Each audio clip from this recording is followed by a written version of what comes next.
Good morning, everyone. Good morning, afternoon, depending on where you are in the country, and happy Women's History Month in sort of a post-International Women's Day. I know we had an exciting day here with our ALPFA on the ALPFA team, celebrating all of the wonderful powerhouses that I have the pleasure of working beside every day. Today, we are going to talk about a little bit deeper of a piece to what we may face as females in the workplace, as not only Latinas and not only women, but those of us that identify as Afro-Latina. I did some research today, and 20% of Hispanics overall identify as Afro-Latina, with 67% of Hispanics saying that the Hispanic part of their culture is only a part of how they identify. So thinking about that, thinking about being not only female, not only Latina, but in the Afro-Latina minority group, we're going to talk today about what it looks like, what microaggressions we may face. We're all aware of the pay equity and the gap there, but thinking about what being a part of not only one, but all three of those groups looks like. So with that being said, I have the pleasure of sitting beside these three women and hopefully a fourth to join us at some time during our session today. We work together every day. So thankful, so blessed. I'm going to ask each one of them to introduce themselves, their pronouns, their role here at ALPFA, and how long they have been with us. So Jen, we're going to go with you. Well, thank you, Felicia. Hi, I am so excited to be back with my ALPFA. So a lot of folks may have recognized me from last year and the year before as a Director of Business Development and Partnerships for ALPFA. I held that role for about 2.5 years, and then transitioned out to change a little bit of the scene and go into consulting. So I'm excited to be back as part of the ALPFA as a contractor for the Women of ALPFA programs. My pronouns are she, her, and hers, and I focus specifically on the Women of ALPFA programs, as well as just helping the team wherever they need any support. Thank you so much. And next, Zuhaili. Hi, everyone. My name is Zuhaili Hamon, and I'm the marketing manager for ALPFA. I've been with ALPFA for about close to a year next month, so very excited. And my pronouns are she, her, and hers. And welcome, Melissa. Thank you for joining us. Last and better late than never, can you introduce yourself for us?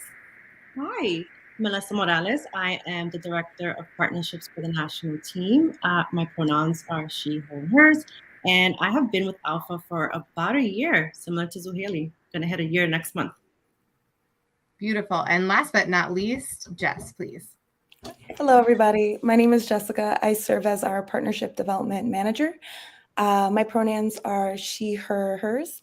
And I have been with ALPFA for about a year now. So I was brought on with Zuhaili and Melissa. Happy to be here with you guys. Beautiful introductions. Thank you so much, ladies. So we're going to jump right into the questions. And for all of those viewing, you're more than welcome to drop your comments and any questions that you have for myself, the team, or for ALPFA as a whole in the comments. Look forward to taking some questions at the end if we have some time. So for all of you, and you can jump in, kind of ping back and forth here, but can you please share with us your personal journey as an Afro-Latina leader and any challenges that you have faced in that space and how you overcome them? I can kick it off. So my journey was a little bit unique, I would say, in that I grew up in a predominantly American culture. So I grew up in Maryland and Pennsylvania, where there weren't a lot of Latinos. So a lot of times people didn't even know what a Latino was, especially not a Dominican. And so having grown up in that space, it really took me a while to figure out that there was something different about me in certain spaces. So when I went to college and started hanging out with more Latinos is really where I stepped into this identity of being three different things, right? It was an immigrant, it was a Latino immigrant, and then it was also the color of my skin, which I didn't even realize was something different in the Latino community than it was in the American community. So one of the things of being a leader in that space is really just being authentic to my realities and knowing that in every space, there's a different part of me that people are viewing just because of their perceptions of the color of my skin or my culture. So really stepping into that and owning that and being confident has really been one of the most hardest challenges that I face, but also one of my biggest assets, because it allows me to really tap into different cultures, tap into different conversations from a different perspective. Beautiful. Thank you very much. And who wants to go next?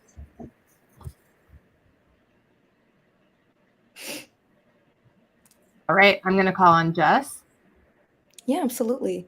So I mirror Jen in the sense that I've always felt like she said three different things, but me, I felt like there were certain spaces that I was too Latina for, or I was not Latina enough for, being first generation here. I have a family that comes from Puerto Rico and DR, my people.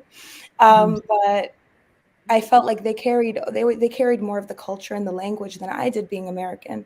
So finding my place in this professional sense, it was always hard to really come to my true authenticity. But I would say that my journey has taken me along this path to meet a lot of other strong Afro-Latina women as well, who have, pushed me into my authenticity and showed me that, we can create that integration and that connection between us and strengthen one another within our culture too. So grateful for that on my journey. Thank you very much. I can jump in and say that for me, my journey as identifying as an Afro-Latino has definitely been a learned identity, right? Like I went to a very small, white, wealthy liberal arts college. And so that was really the first differentiator for me in that space of not only understanding that I wasn't part of the white and wealthy, but I wasn't also part of necessarily the Black American community at the school. So really there was the place I started exploring my identity and starting understanding their intersectionalities of my identity, and really self-advocating for that identity as well. Ever since then, I've always been in marketing and advertising, which in itself is a very, very white space. And it's just very interesting as a leader because it is a space that term like multicultural intersectionality or selling identities in itself is profitable, right? So going into a space where I have to be very aware not only of my identity, but very aware of my biases and the other communities that I'm creating representation around. That in itself was very tricky to figure out as a leader, as Afro-Latina, because it throughout my marketing and advertising agency experience, I tend to be the only person of color until ALPFA. And so just again, using some of the learnings that I explored during my college years, still continuing to advocate for myself, for my identity, for communities who are typically not representative of media and advertising, I think has always just helped me overcome that, right? Because I myself align with the things that I'm bringing value to. I align with the representations that I'm trying to bring through my work. And so even though, as I've echoed my other colleagues, even though it has been a challenge, it has also been a thing that continues to push me forward in my everyday work. Beautiful. Love that. My journey has been and continues to be a very interesting one. Up until I was 10 years old, I grew up in the Lower East Side of New York, in which it was very diverse. Everyone in my school, there was Latinos, there was Black, there was white, Americans. So I never, for the first, 10 years of my life, I didn't really understand the difference because I was surrounded by so much diversity. However, when I turned 10, it was a very pivotal time. You're kind of, about to transition into a teenager within the next few years. We moved around a lot. We moved to Rochester, we moved to Minnesota, we moved to so many different places in which it began to really open my eyes and reflect on the fact that I was different and battling that internal, to Jennifer's point, authenticity, because I found in hindsight that I would select when I would have my hair curly and down around a certain demographic, or when I would decide to straighten my hair in a professional setting.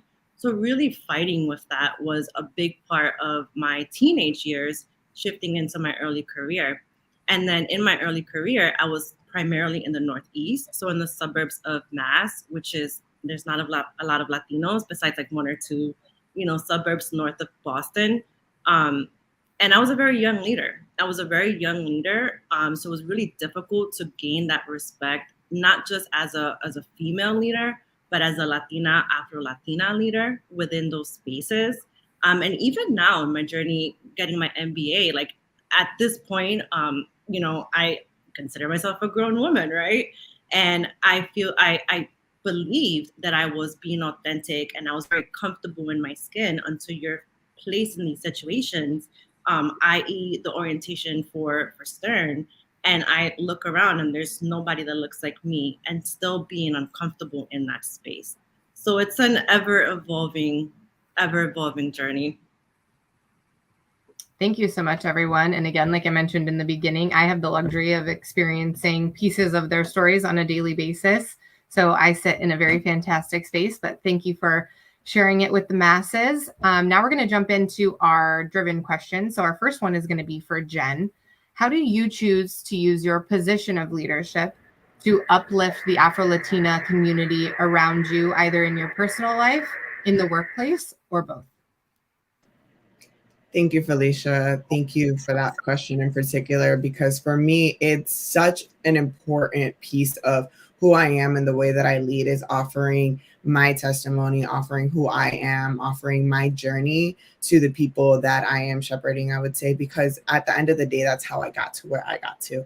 I had such amazing mentors, so many amazing people that just allowed me the space, not just professionally, but also in the personal sense, to be able to bring who I was all of the time. So I remember my first, I would say, real job right out of college was as an account executive at Univision in Philadelphia, in the Philadelphia market.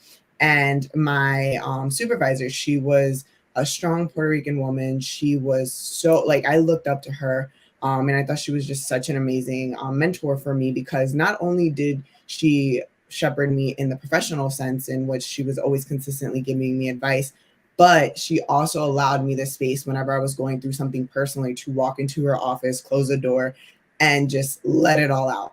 So she offered me a space for me to be able to be myself in every sense and bring my whole self to work, not just parts of me.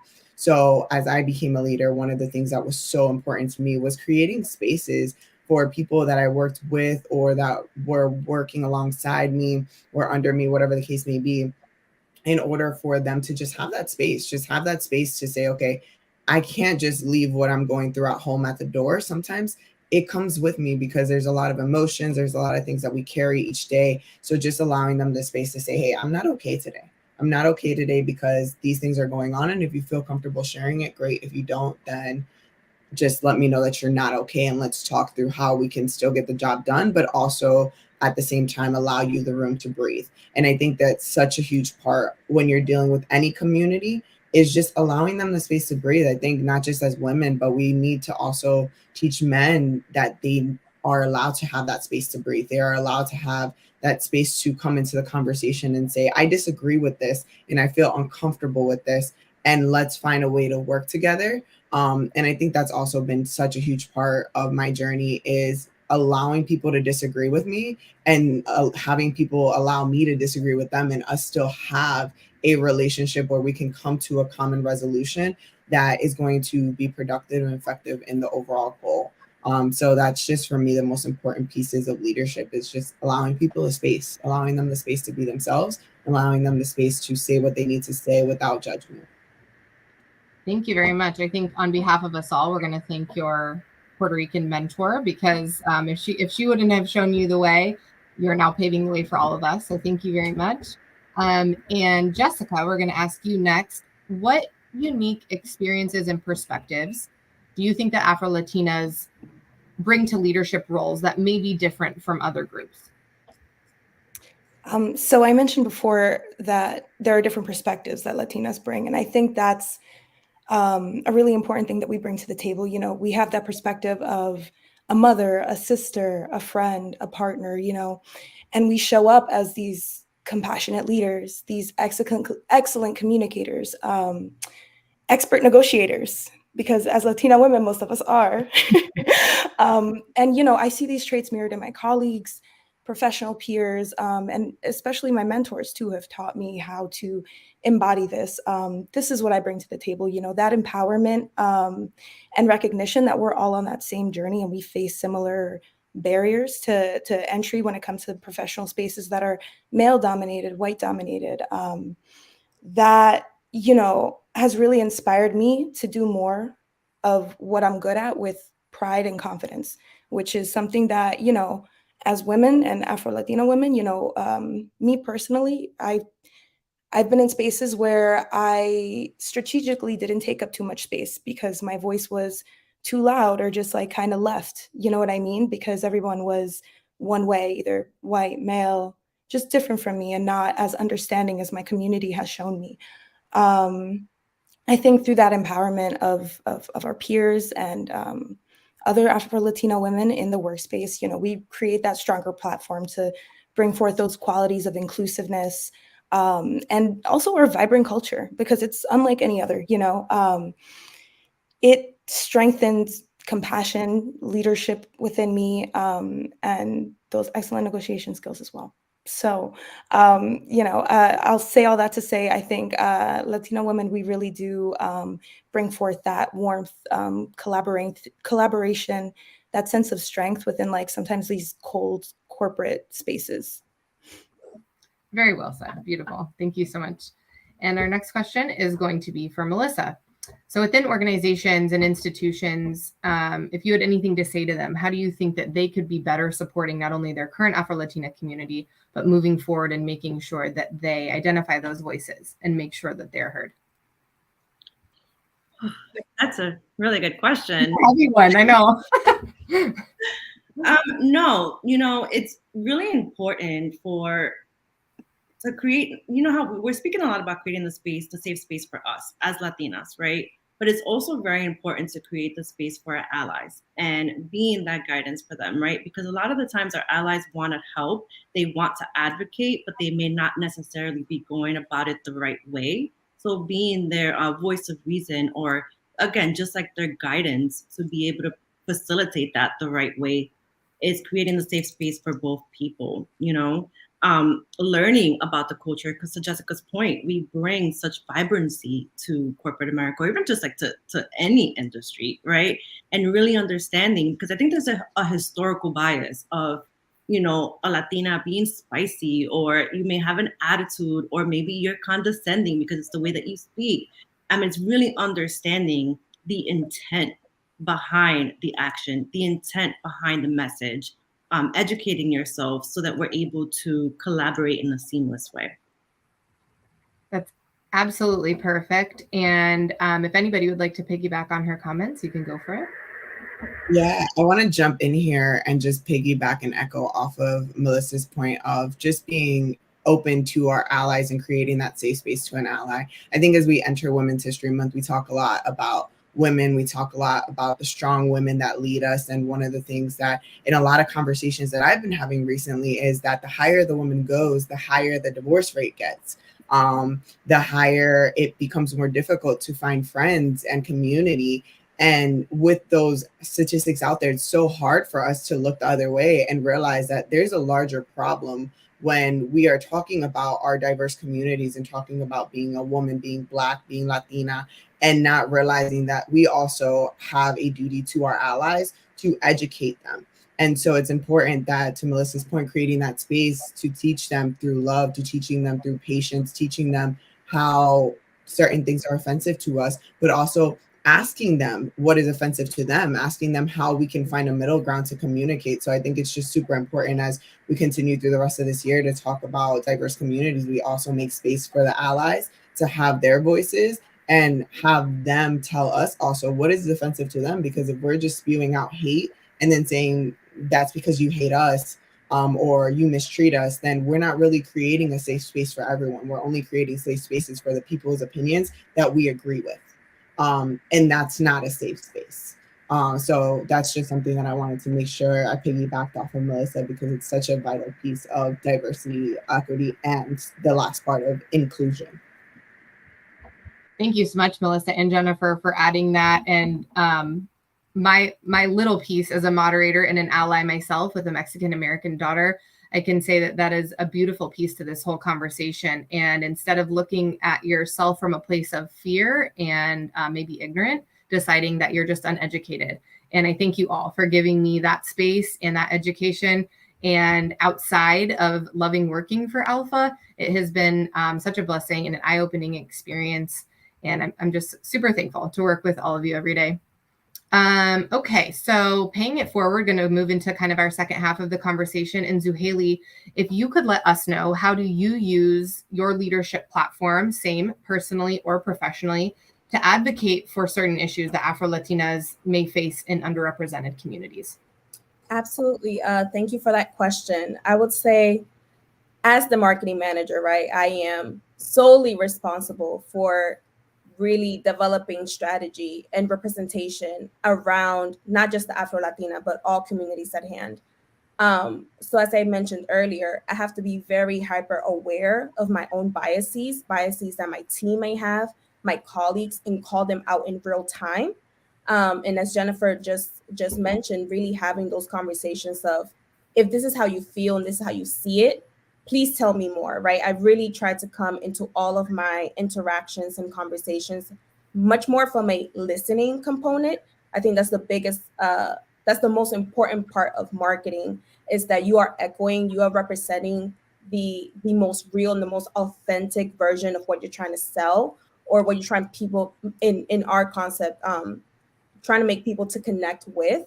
And so I always just want to make sure that I am hearing from real words, real people, what are the issues that they're facing, what are the solutions that they are looking for, and really trying to take out my own opinions and my own biases out of it, right? And I think that's when we create the most authentic, creative, and the solutions, products, services that really fit with the culture, because it's directly coming from the culture.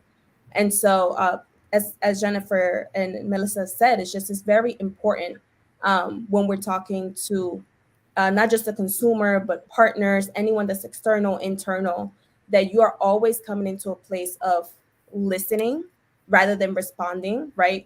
Really trying to understand what is this person seeing, understanding what are the issues that they are facing, without yourself included. Because I think that's, we've all seen terrible marketing commercials, that you're like, was anyone on that board going to say anything, right? Like the Pepsi with the whole Kendall. Like, there are a plethora of really bad examples when it comes to advertising and commercials and representation.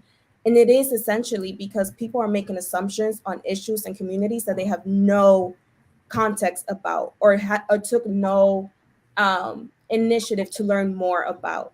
And so, like, really part of my job and just who I am as a communicator is really making sure that I am in community, in connection, in conversations with the people that I'm trying to communicate and market to. Because at the end of the day, my role is about making sure that things feel authentic, specifically for an organization like ALPFA, which I'm very, very passionate about. It's not about me, it's about our community at large, and knowing that I don't know everything about everything, nor do I want to. But my position specifically positions me in a place where I can have these conversations and people know that I'm coming into it as a place that I want to learn, I want to communicate, and I want to communicate the things that you want me to communicate. So I really try to remove myself, my wants, my desires, my biases as much as I can on every day. That's amazing. And with the intention of creating a supportive environment all around, sort of putting yourself in the other person's shoes, sort of a day in the life of, and that's a brave thing to do for most of us. Thank you so much, Zuhaili. And lastly, Jennifer, what initiatives and projects are you currently working on, again, inside the workplace or outside the workplace, that promote diversity, equity, and inclusion? And how can you get others involved to support your efforts? And after Jen, all of you can chime in as well if you have other things to add. Yeah, thank you, Felicia, for that question. That question for me is very special because one of the reasons that I came back to work with ALPFA is because of all of the initiatives that we have going across the nation is focused on diversity, equity, and inclusion, but in such an intentional way specific to the different markets, the different locations, the different demographics that are seen in that. So for me personally, working on the Women of Alpha programs throughout this year, we will be having a lot of local chapter events. Make sure that, shameless plug here, you are following Alpha on all social media channels at Alpha, ALPFA. And all jokes aside, but really focused on following communities that are representative of not just who you are, but the communities that you align with. So for Women of Alpha, we will be doing a lot around authenticity this year. We will be doing a lot around just showing up as your authentic self, elevating your authentic self, and negotiating on that and that unique value proposition that you bring to the table. We will be partnering across the board with a lot of different organizations, everything from Latina Styles to a few other partners that we are in conversations with. So just really excited this year to bring forth programming that is intentional, not just for women, but our allies as well. Like I mentioned before, it's important to bring men into the conversation when we're talking about women issues. It's important to bring people that are not Latino into the conversation to see how they view Latinos and how we can start finding a common ground. So that is what we will be doing on the Women of Alpha side. And then also through my consultancy, also working on helping Latino baseball players specifically come into a place of understanding the importance that they bring to the table, not just from an athletic perspective, but also on the marketing end and what that means for the Latino market as a whole off of the field. So those are my two projects specifically for this year. So fantastic. Such an inspiring, busy woman that every time she comes to visit me in Arizona, I somehow miss her. No hard feelings. Melissa, Jess, Haley, do you guys have anything to add, again, in the workplace, outside of the workplace, some DEI initiatives that you're super passionate about and would love to share? Yeah, absolutely. I can jump in. The beauty that I love about my role is that I get to be in everyone's business, and it's my job. So, and the great thing about Alpha, right, is that we are literally the embodiment of diversity, equity, and inclusion. Everything that we do is with that in mind, is with that mission and focus. And so, right now we have a couple of events that I'm working on and supporting with. One is NERD, so Northeast Tech Summit, Regional Tech Summit, happening in April. We are also now full geared. Convention registration is open. I am extremely excited for convention this year, as you can tell. Not only because I'm very enthusiastic about just being all together. I now know what convention is, the feeling that it gives out. I know the processes. Anyone that gets to work with me, I'm very like, what's the timeline? What are the phases and how we're going to get there? So now I have all the information being close to a year at Alpha. So I'm genuinely very excited to bring, and these are just like some of the programs, right? We have Most Powerful Latina Summit. We have Hispanic Heritage Month, Regional Student Symposiums. Like for everyone on this call, we work specifically aligning with diversity, equity, and inclusion every single day. That is the Alpha mission. And I will also add, I would like to add is that we, one thing that I have noticed is as an Afro-Latina, but really for any minority identity, right? We know what it feels like to be in a silo. We know what it feels like to be silenced. We know what it feels like when we're not included. And so at least from my work experience being on this team, I've also had the pleasure to see that people are open to change, right? Like we are able to come into a conversation and say, well, this didn't work great. How we can do it better, right? What can we do to change it? How can we create the bigger impact? And I just think that only works when people self-identify with their identity, but don't take it personally. That's a huge difference, right? And when a room looks like exactly the same, people look the same, sound the same, everything is kind of like copy and paste, you don't have that diversity of thought. And working with colleagues day in, day out, where I am going to be challenged, I am going to get feedback, I am going to have those real conversations, again, to my point earlier, it really helps with the overall mission because we are continuously growing with one another. in a way that feels safe and authentic for each person. So yeah, we are diversity, equity, and inclusion day in and day out. Thank you so much. And Mel and Jess, anything you have going on?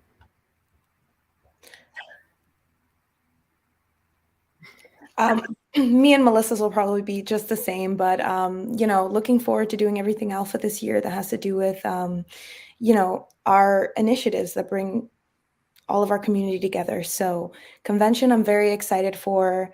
Northeast Regional Tech Summit, I'm very excited for.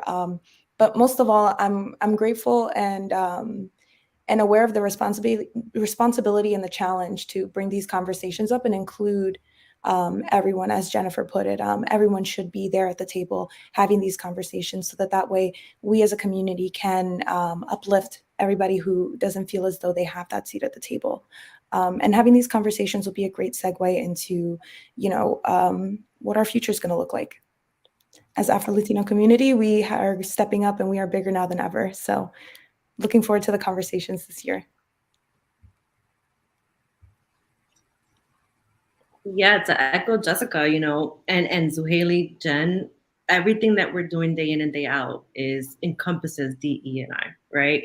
But outside of work, so with the NPL, the Northeast Regional Tech Summit, so on and so forth. But Felicia, I know that you're not on the other side of this, but speaking on scaling the ALPFA Pride and the ALPFA Veterans Group, right? And that intersectionality between the community and that inclusivity, right? So it's just really highlighting that in the conversations with our partners, historically or not, within work.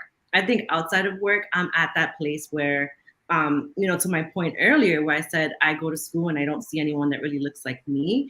I also try to plug in ALPFA wherever I can. One, with reactivating working with some of the students to reactivate the NYU chapter, really advocating for more Latinas to get their master's degrees, because that is one of my pillars.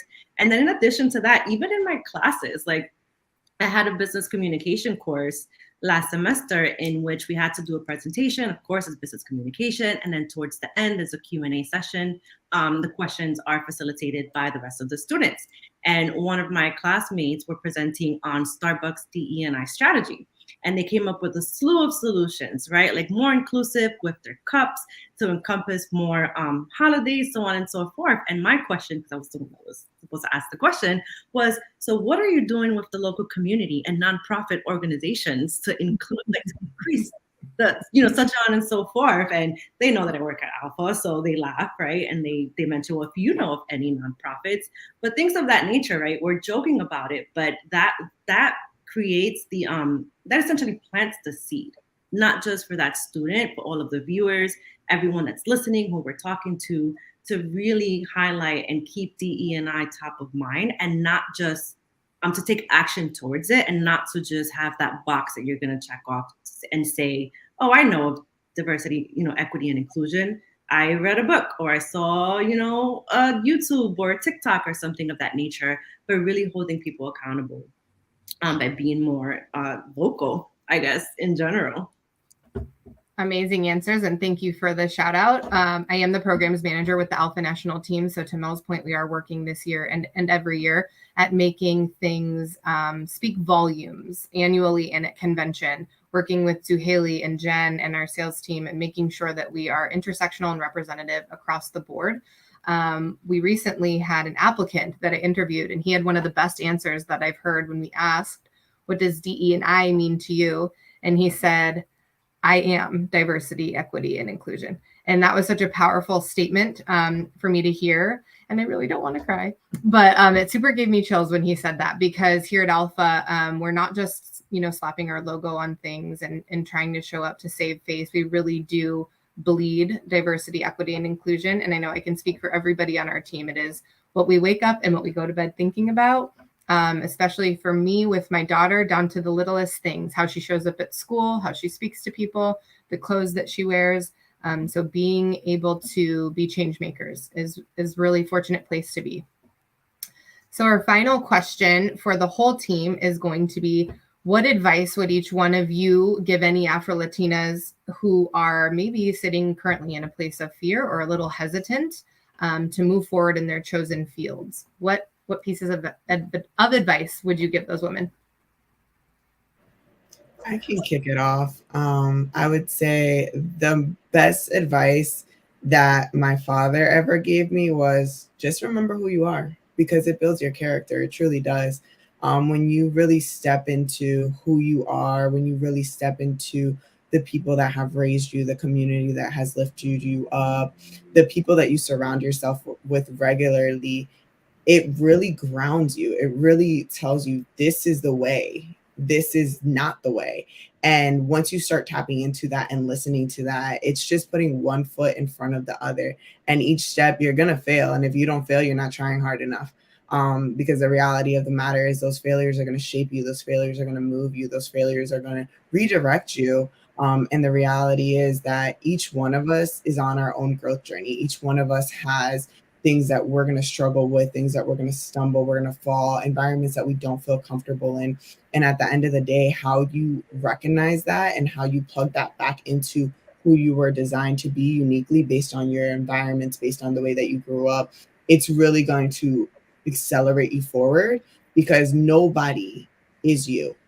And that's the reality that we all have to tune into. Nobody is you, and nobody can do it like you. So just remember who you are. Thank you. So beautiful. I can piggyback off of that and just say, you know, that fear and that feeling of overwhelmment, just to sit with it and feel it and appreciate it, because it's a great indicator that you're doing something important out of your comfort zone and usually on the right path. A lot of times when I felt that way, I was just in my head. So I think the advice that I would also give is that open your heart and mind to the opportunity of other people like helping you, and believe that other people are going to help you, because people show up, you know, especially in our community, we show up for one another.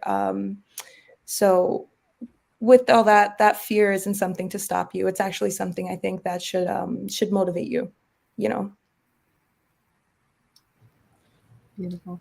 Yes, so that I will echo the exact same thing that Jessica just said. For me personally, asking for help has always been, or at least that's what I've told myself, something to be ashamed of. And it hasn't been until the last few years where I've had to learn how to leverage a community, how to leverage my support system, having a support system. Um, and also just valuing my own experiences, my own opinion, and always self-advocating for myself and what I want, and without feeling shame or guilt, right? I always, since I was young, always taking responsibility that wasn't my own to carry. And I think in our community, specifically as Latinas and Afro-Latinas, we're almost cultured into that, right? We're taught that we're supposed to always be in servitude to someone else as our responsibility. And so unlearning that and having more of my power, that I get to choose when I want to be a servitude to my community, to others, as well as to myself, has been one of the most pivotal changes that I've made in my personal and professional lives, which I would definitely say to my younger self. Yeah, again, echoing all these wonderful ladies, what I would tell a young Afro-Latina aspiring to be a leader is believe in yourself, believe in your abilities. That imposter syndrome is never going away. Even if you hit the top of the top, you're a board member, C-suite, you have your own business, like it's always going to be there, and being comfortable in that space, identifying that it's not going to stop your success, that it doesn't define your ability, doesn't define your skills. Not being afraid to seek out that mentorship or leadership development opportunities, whether that is reading a book or watching videos or taking a course, so on and so forth. Having that nimble mindset as opposed to a fixed mindset, because who you were 5-10 years ago will differ than who you are today and who you will be in the next 20 years. And when it comes to that mentorship, not being afraid to just go up to someone that you look up to or that you want to be like, and just letting them know, like, you're amazing. Like, what can I do to be like that, or to be on the road to that as well?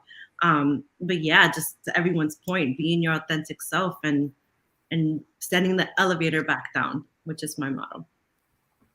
Very nice. So Mel, you're amazing, and Jen, you're amazing. Jessica, Zuhaili, you're amazing. What can I do to be like you? This is me standing up and asking. No, I'm just kidding, but you are amazing, all of you. We're going to end with kind of a fun question. I know we probably didn't have any time for it in the beginning, but I would love to hear some sort of like fun, non-work related facts about you or a weird fact about you. Just something that is personal to you to share with everyone. And let's go Jess first. Oh, of course. All right. Something fun about me is, and I find it fun. I love to travel. Traveling is a bug I caught a while ago, and I'm never getting better. I love it. This year, I am planning in the second half of the year to go to Peru. So very excited. So Euro trip is coming. That's something that I love to keep as a hobby. Yeah, I think that's interesting. Definitely interesting. And Zuhaili?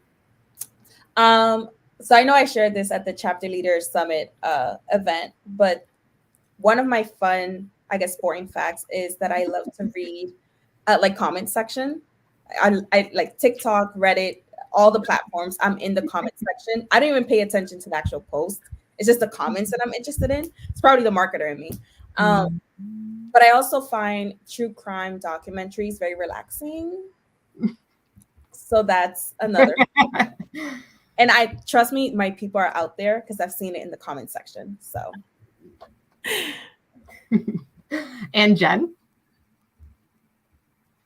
Oh, that's a really hard question for me. I guess one really fun thing about me is I really love children. I think children for me just are such a clear representation of what just living life looks like. My roommates have this beautiful baby girl, and she is literally like the light of the entire house. And it's just something about their innocence and the way that they just say what's on their mind, and they're just them all the time. So for me, whenever I'm feeling down, I usually hang out with her. So usually my best friends are under the age of 5. Sorry, Jenny. But yeah, no, it's something beautiful that they bring to the table and just the light that they have. So fun fact about me, I like hanging out with 5-year-olds. I agree. If you would like to take Mel and I as toddlers for the day, as the moms on the team, I'm sure we'll take you up on that one. As long as I can give them back. Yes. And Mel? Wow, that is a really hard question. I'm like, I'm not that fun.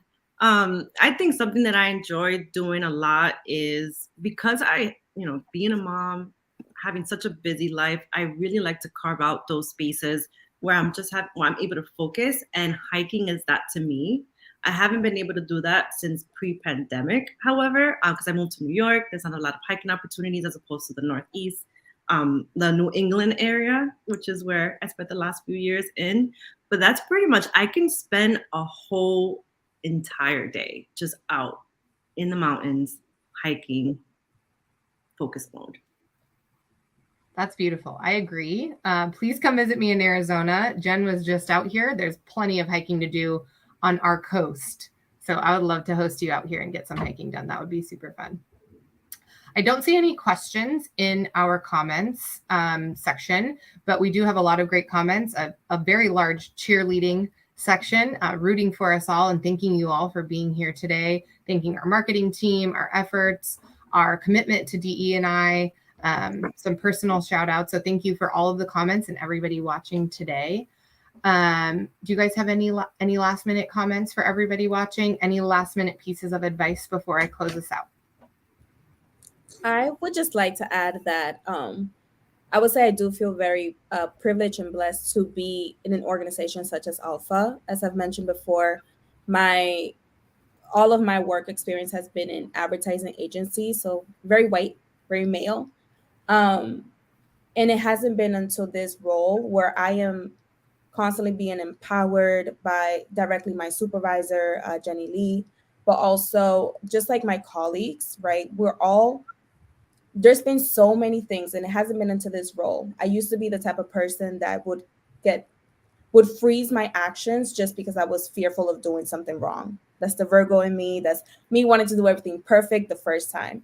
And it wasn't until this role that I was really encouraged to restructure or rethink how I position failure in any way, right? Or just not trying to do things right every single time, because things will happen, and feeling like I can make a mistake and it's going to be okay. That has been and it sounds so small and so frivolous, but it's been a huge change in how I even approach marketing, how I approach creating solutions for the problems that I face, the challenges. It's such a huge difference in making sure that I'm not taking everything so personally, and just being able to be in a space where leadership, where the CEO entrusts you to make these type of decisions, right? Like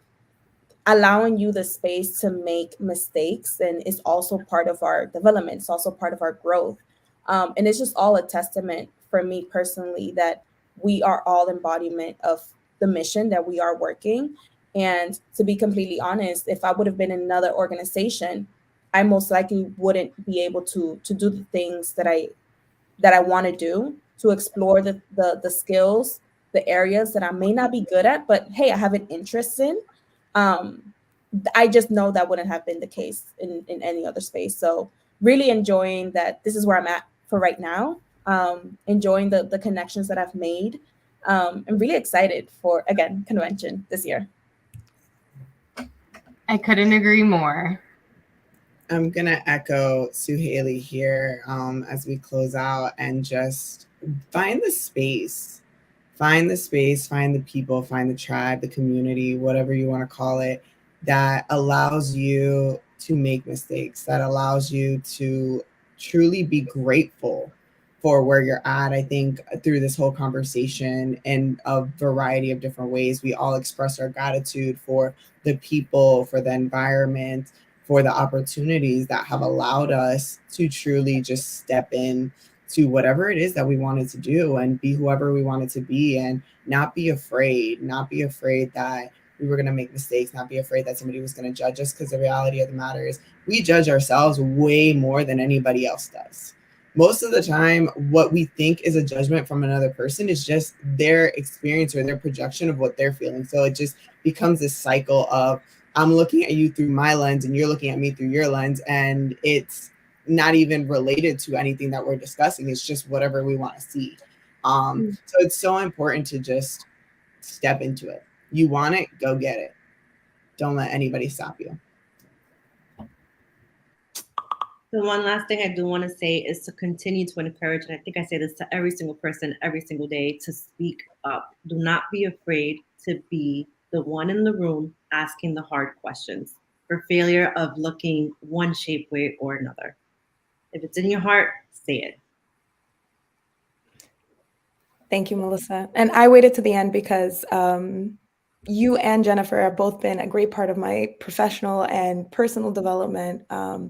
And the ladies at ALPFA in a totality, and especially you two, have taught me how to be brave and have encouraged me to step into myself more and more.